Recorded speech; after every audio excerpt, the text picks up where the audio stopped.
The U.S. House race between Congressman Larry Bucshon and William Tannous enters the final hours. Experts say competition for this seat is not what it once was. Tonight, Eyewitness News' Stuart Hammer looks at the so-called bloody past of Indiana's 8th District. Brad, experts say Indiana's 8th District has settled down in this decade, thanks in part to redistricting in 2002. But this bloody past is hard to ignore, especially for journalists who covered it. When Indiana voters across the tri-state fill in their ballot bubbles, most know who they're voting for. But you might like to know this 8th congressional district has a history of bloodshed. I knew that it had been extremely competitive. On the phone is Courier and Press political reporter Thomas Langhorne. He's working on a deadline ahead of a big election day, which in 2006 was one of his first big assignments for the paper. It was not surprising that the Republican would lose.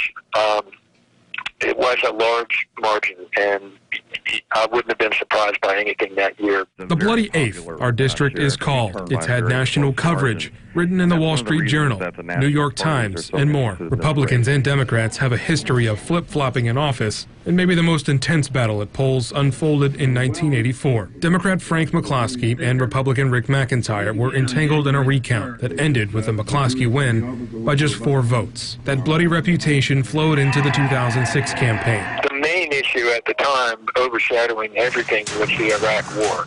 As different as the issues were then as they are now, so too, experts say, is the competition. Since 2010, and progressively won by larger and larger margins and become more entrenched. Congressman Larry Bucshon has been in office for 8 years. His campaign war chest of almost $1 million dwarfs his challenger, William Tannous, $220,000. Langhorne says Bucshon's fundraising is a big reason why he's won the office and stayed there. Back in the 90s and early 2000s, you could make a case that it was the Bloody Eighth. And since then, it's been easier to lock down that district.